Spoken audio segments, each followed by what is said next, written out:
নমস্কার বন্ধুরা, তো আজকে আমি আবারও একটা রেসিপি নিয়ে এসেছি আপনাদের সাথে শেয়ার করার জন্য। তো আপনারা পুরো ভিডিওটা প্রথম থেকে শেষ পর্যন্ত দেখতে থাকুন। কোনো বন্ধু আমার চ্যানেলে নতুন হয়ে থাকলে চ্যানেলটি সাবস্ক্রাইব করে বেল আইকনে সেট করে দিন সবার প্রথমে আমার রেসিপি পেতে। চলুন তাহলে শুরু করি। তো দেখুন বন্ধুরা, এখানে আমি 4টে আলু ছোট ছোট করে কেটে নিয়েছি। তো ধুয়ে নিয়েছি কেটে। এখন কড়ায় তেল দিয়েছি, গরম হয়ে গেছে, দিলাম শুকনো লঙ্কা, তেজপাতা। তো এটা আমি নিরামিষভাবে বানাবো, আপনারা চাইলে পেঁয়াজ রসুন দিতে পারেন। তো এখন আমি আলুগুলো কড়ার মধ্যে দিয়ে দিলাম। তো এখন ভালোভাবে আলুগুলো আমি নাড়াচাড়া করে একটু রান্না করে নিচ্ছি।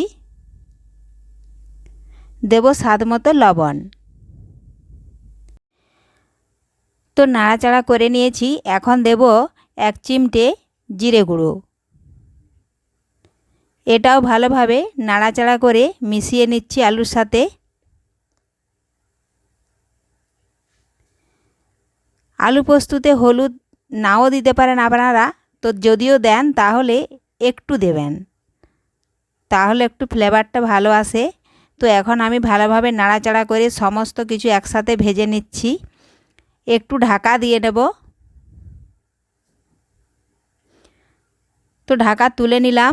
তো দেখুন বন্ধুরা, আলু আমি ভালোভাবে ভেজে নিলাম। তো নিরামিষভাবে আলু পোস্ত বানাতে চাইলে এইভাবে বানাতে হবে, তাহলে আলু পোস্তর স্বাদ ও টেস্ট দ্বিগুণ হবে।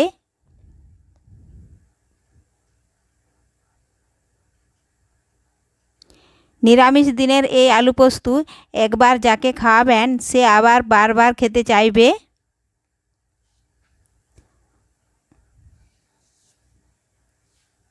তো দেখুন বন্ধুরা, এভাবে নাড়াচাড়া করতে করতে আলু অনেকটাই সেদ্ধ হয়ে গেছে।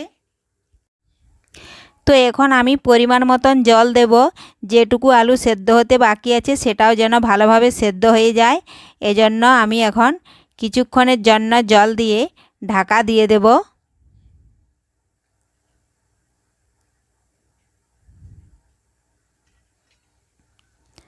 তো জল ফুটে গেছে, আমি সঙ্গে সঙ্গে ঢাকা দিই না, কারণ তেলটা উঠে যাবে, এজন্য কিছুক্ষণ ফুটিয়ে নিলাম, তারপরে আমি ঢাকাটা দিলাম। তো এখন ঢাকা তুলে নিচ্ছি। তো দেখুন বন্ধুরা, জল অনেকটাই ছিল, তো কমে গেছে। তো এখন আমি ভালোভাবে নাড়াচাড়া করে দেখে নিচ্ছি আলু সেদ্ধ হয়েছে কি না। তো এইভাবে আমি খুরপি দিয়ে দেখে নিলাম আলু ভালোভাবে সেদ্ধ হয়ে গেছে। তো আমি একটু নাড়াচাড়া করে একটু আলুকে ভেঙে দিলাম, টুকরো টুকরো ভেঙে দিচ্ছি।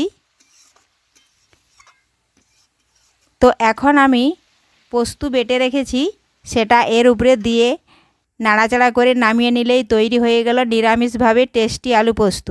তো এইভাবে আপনারাও বাড়িতে খুব সহজেই বানিয়ে নিতে পারবেন। রেসিপিটি আপনাদের ভালো লাগলে লাইক ও শেয়ার করতে ভুলবেন না। ধন্যবাদ। ফিরে আসছি পরের ভিডিওতে।